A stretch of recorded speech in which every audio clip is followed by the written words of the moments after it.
दोस्तों, उम्मीद करता हूँ आप सब ठीक होंगे, कैसे होंगे। आज जहाँ मंजियाँ बनती हैं वो वहाँ आया हूँ मैं, और उनसे पूछते हैं कि कब से आप मंजियाँ बनाते हैं और कब से शुरू किया है इनका कारोबार। और आज आपको फिर दिखाते हैं। अस्सलाम वालेकुम सलाम।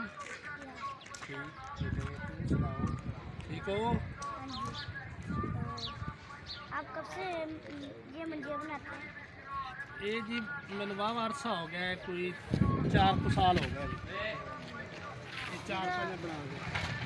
जिदा तुसी बेचते हो और जिदा तुसी बेचते तो ਤੁਹਾਨੂੰ ਸਾਰੇ ਪੈਸੇ ਇੰਨੇ ਮਿਲਦੇ ਨੇ? हाँ जी, बिल्कुल सही रेट मिलता है। अच्छा काम करिए तो अच्छे पैसे मिलते हैं, और हौला काम करिए तो फिर थोड़े पैसे मिलते हैं। शुरू किदों दा कीता? ये शुरू है, मैं सुबह शुरू होया तकरीबन 10 को बजे। ये हमने 4 रुपये बनी थी, बहुत अच्छी है। डिजाइन भी कुछ पाए ने, रंग भरे मजबूत भी बनाई घस दे। इसकी मेहनत मैं 700 रुपया लेना मंजिली बनवाई। तो इंशाल्लाह अच्छा बाण होवे तो बहुत ही अंडदी है। बड़ा टाइम 5-10 साल ਜਿਹੜੇ ਨੂੰ ਉਹ ਕੱਢ ਜਾਂਦੇ। ਅੰਕਲ ਤੁਸੀਂ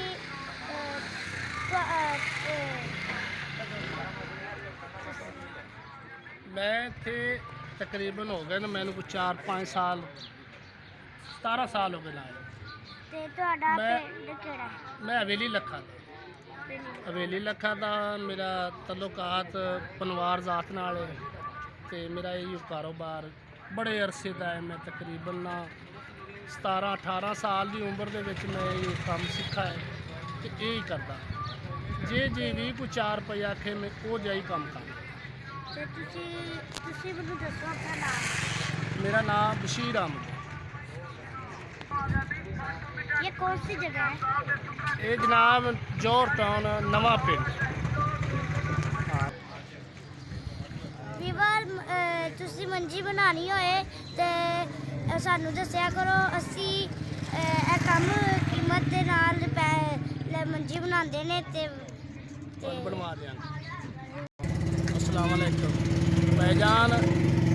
4 रुपए बनवावनी होवे, शादी दियां बनवावनियां होवन, अच्छी तो अच्छी जेड़ा डिजाइन आपको वो बना देंगे। तो काम पैसे बना देंगे, कोई ज़्यादा कीमत नहीं लवीदी ते अच्छा काम करीदा है। ये जेड़े वीडियो बना रहे हैं इन्हां नाल राबता करो तो इंशाअल्लाह तुहाडा काम जिन्ने दिन अज कहोगे उन्ने दिन अज बन जाएगा।